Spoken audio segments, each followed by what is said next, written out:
कि प्यार भी भरपूर गया, मांग का सिंदूर गया, नन्हे नौनिहालों की लंगोटियां चली गई, छोटी छोटी बेटियों की चोटियां चली गई, बाप की कमाई गई, भाई की पढ़ाई गई।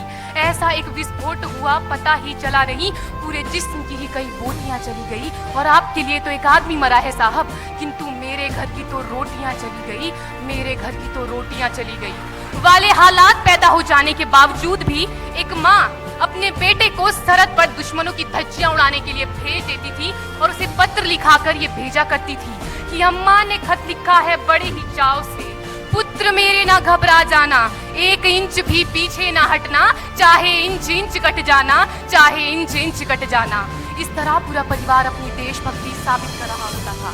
तब देश बलिदान मांगता था, तब देश लड़ जाने को कहता था, तब देश मर जाने को, मिट जाने को, फांसी चढ़ जाने को कहता था। किंतु आज देश लड़ जाने को नहीं कहता, आज देश मर जाने को, मिट जाने को, फांसी चढ़ जाने को नहीं कहता, बल्कि मेरे विचारों में यदि कोई व्यक्ति अपना काम पूरी ईमानदारी, पूरी मेहनत और पूरी लगन से करे ना, तो वही सबसे बड़ा देशभक्त है। मैं नहीं मानती कि फेसबुक और व्हाट्सएप की डीपी को 3 रंग में रंगना ही देशभक्ति है। और यदि आप कहेंगे कि साल में 2 बार हाथ में तिरंगा ले लेना देशभक्ति है, तो मैं पूछना चाहूंगी कि फुटपाथ में रहने वाला वो बच्चा ट्रैफिक की छांव में नंगे पांव में जब तिरंगा बेच रहा होता है, तो क्या इसे आप उसकी देशभक्ति कहेंगे? ये उसकी देशभक्ति नहीं, उसके पेट के भूख की शक्ति है जो उसे ऐसा करने पर मजबूर करती है। क्योंकि ना मस्जिद को जानते हैं, न शिवालों को जानते हैं, ना मस्जिद को जानते हैं, न शिवालों को जानते हैं। जो पेट के भूखे होते हैं ना, वो सिर्फ भोजन के निवालों को जानते हैं, वो सिर्फ भोजन के निवालों को जानते हैं। अपने परिवार, अपने समाज, अपने देश के लिए समर्पण का भाव है देशभक्ति। और हर देशद्रोही के जीवन में आने वाला तूफान है हमारी सच्ची देशभक्ति, ताकि हर देशद्रोही ये समझ सके कि अगर तू परिंदा है तो ये आसमान तेरा है, अगर तू दरिंदा है तो ये शमशान तेरा है। भाईचारे से रहना है तो रह इस जमीन पर, वरना ये कब्र भी तेरी है और यही कब्रिस्तान तेरा है, और यही कब्रिस्तान तेरा है। लेकिन एक देशद्रोही से ज्यादा देशभक्ति तब आहत होती है जब एक बेटा अपने बूढ़े माँ बाप को वृद्धाश्रम की चौखट पर छोड़ आता है।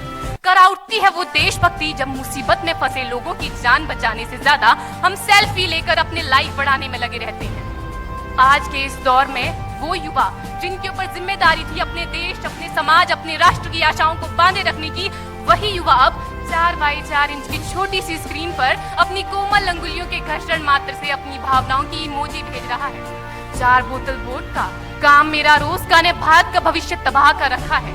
हम ना एक ऐसे समाज में जीते हैं जहां लड़कों से बात करता देख जो भाई हड़काते हैं, लड़कों से बात करता देख जो भाई हड़काते हैं, वही भाई अपनी गर्लफ्रेंड के किस्से घर में हंस हंस कर सुनाते हैं।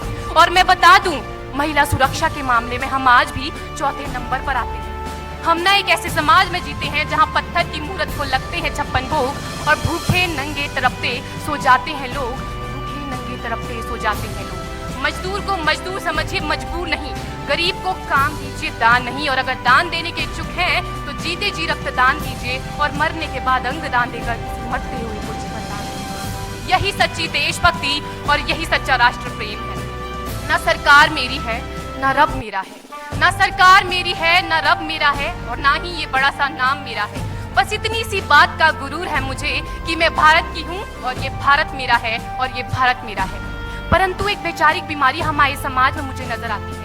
कहा जाता है हम दुनिया के सबसे बड़े लोकतंत्र हैं, जहां हिंदू पैदा होते हैं, मुस्लिम, सिख और ईसाई भी पैदा होते हैं, लेकिन बदकिस्मती है अब इंसान पैदा नहीं होते। और मेरे विचारों में ना हिंदू की जरूरत है, ना मुसलमान की जरूरत है। राष्ट्र निर्माण के लिए केवल अच्छे इंसान की जरूरत है, केवल अच्छे इंसान की जरूरत है। जरा सोच कर देखिए, ये पेड़ पौधे और शाखाएं भी परेशान हो जाएं अगर परिंदे भी हिंदू और मुसलमान हो जाएं। एक शैक्षणिक बीमारी भी हमारे समाज में मुझे नजर आती है, और बड़े ही आश्चर्य की बात है जिस देश ने पूरी दुनिया को तक्षशिला और नालंदा देकर के विश्वविद्यालय शिक्षा की बुनियाद रखी, आज विश्व के 100 सर्वश्रेष्ठ विश्वविद्यालयों में हमारा एक भी विश्वविद्यालय खड़ा नहीं हो पाता। जहां एक और हमारे पास IIT, IIM और NIT जैसे शिक्षण संस्थान हैं, वहीं दूसरी ओर इस देश के गरीबों को बेरोजगारी की जमात में खड़ा करने के लिए उनके हाथ में सर्व शिक्षा अभियान का झुंझुना पकड़ा दिया जाता है। और मैं बता दूं, इस शैक्षणिक बीमारी का केवल एक कारण वो ये कि हमारे देश की शिक्षा नीति केवल 2 तरह के लोगों के लिए बनती है। पहले वो जो विद्वान हैं और दूसरे वो जो धनवान हैं। इसी तरह की कई गजब की बीमारियां हैं, और इन बीमारियों की जो जड़ है ना, वो हमारा अंधविश्वास और मेरे विचारों में जब तक इस देश का युवा अपनी सफलता के लिए मंदिरों में जा जाकर नारियल फोड़ फोड़ कर भगवान को रिश्वत लगाता रहेगा, हमारे समाज का शिक्षित वर्ग ही बिल्ली के रास्ता काटने पर खड़े हो जाना, अपने धर्म अपनी जाति को ऊंचा मानकर दूसरों के धर्म की अवहेलना करता रहेगा, तब तक ना तो इस देश से अंधविश्वास खत्म होगा और ना ही हमारा राष्ट्र निर्माण संभव होगा। हमारी संस्कृति, हमारी सभ्यता को दुनिया ने शीश नवाया है, तो क्यों आस्था के नाम पर हमने अंधविश्वास फैलाया है? मेरे विचारों में हमारा राष्ट्र निर्माण तब संभव होगा जब इस देश में महिलाओं की पूजा नहीं, उनकी इज्जत की जाएगी। राष्ट्र निर्माण तब संभव होगा जब हम जाति का आरक्षण नहीं बल्कि सामाजिक सशक्तिकरण पर बात करेंगे। राष्ट्र निर्माण तब संभव होगा जब स्वच्छता अभियान में केवल सरकार नहीं बल्कि सड़क पर चलने वाला हर एक नागरिक हाथ बटाएगा, स्वच्छ भारत स्वस्थ भारत को दिल से अपनाएगा। असल मायने में हमारा राष्ट्र निर्माण तब संभव होगा जब एक गरीब बच्चा मध्याह्न भोजन के नहीं बल्कि ज्ञान अर्जन के लिए सरकारी स्कूल की चौखट पर कदम रखेगा।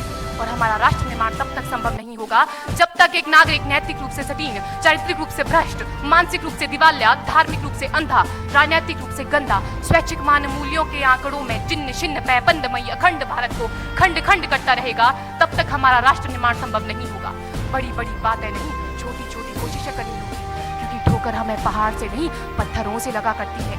I being an Indian, I being a student, I being a symbol daughter of this motherland feel proud to be an Indian। और मैं सैल्यूट करना चाहूंगी सरहद पर दिन रात हमारी रक्षा के लिए खड़े हर उस जवान को, इस देश की पुलिस, प्रशासन और किसान को, और इस देश के हर उस व्यक्ति को जो अपना काम पूरी ईमानदारी, पूरी मेहनत और पूरी लगन से करते हैं, जिनके बिना राष्ट्र निर्माण की कल्पना करना भी असंभव सा लगता है। और आज इस मंच पर पूरी जिम्मेदारी के साथ मैं भारत की बेटी ये कहती हूँ कि हमारा राष्ट्र निर्माण तब संभव होगा जब हम सभी, मैं, आप, हम सब मिलकर प्रयास करेंगे, क्योंकि हमारे देश की जिम्मेदारी नहीं है हमें आगे ले जाने की, हमारी जिम्मेदारी है अपने देश को आगे ले जाने की, अपने राष्ट्र को आगे ले जाने की, अपने वतन को आगे ले जाने की। तो अंत में मैं बस यही कहना चाहूंगी, मेरा हिंदुस्तान महान था, महान है, महान रहेगा। मेरा हिंदुस्तान महान था, महान है, महान रहेगा। होगा हौसला सबके दिलों में बुलंद, तो एक दिन पाकिस्तान भी जय हिंद कहेगा। पाकिस्तान ही क्यों, सारा जहान जय हिंद कहेगा, क्योंकि सारे जहां से अच्छा हिंदुस्तान हमारा, सारे जहां से अच्छा हिंदुस्तान हमारा। हम बुलबुलें हैं इसकी, ये गुलिस्तान हमारा, ये गुलिस्तान हमारा। जय हिंद।